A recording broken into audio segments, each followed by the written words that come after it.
शिकार खेलने गया था। कल हम जंगल में शिकार खेलने के रखी बुढ़िया मिली और बुढ़िया यही भविष्यवाणी करे कि तुहार बिया तोर बहिनी के साथ है। वही बात के लिए चिंतित है। गौर करेंगे जब इतनी बात कुंवर सेन सुने रतन सेन दोनों जने विचार बने डाले हो सकत के जाने का बात सही हो जाए। 2 साल की बिटिया विमला 2 साल की उम्र 2 साल की उम्र बाटे विमला के घर में है खेल रही है। बाप और बेटवा प्लान बनाए रहे कि न रहे बांस के बाजे बांसुरी विमला के मार के खत्म कर दे।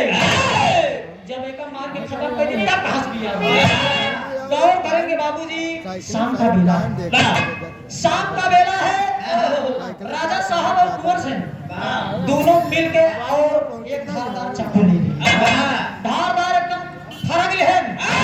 चाकू लेने के बाद फिर लकड़ी के उठा बनवाई लिए बक्सा मार लकड़ी के बक्सा बनवाई लिए और लकड़ी के बक्सा बनवाए के बाद सोचत है नेका मारे बाद ही बक्सों डायरेक्ट नदी में छोड़ दी।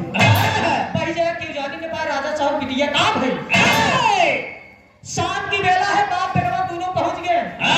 विमला सो रही है। उठाने के बाद आज करते क्या है एक लाइन तर्ज दे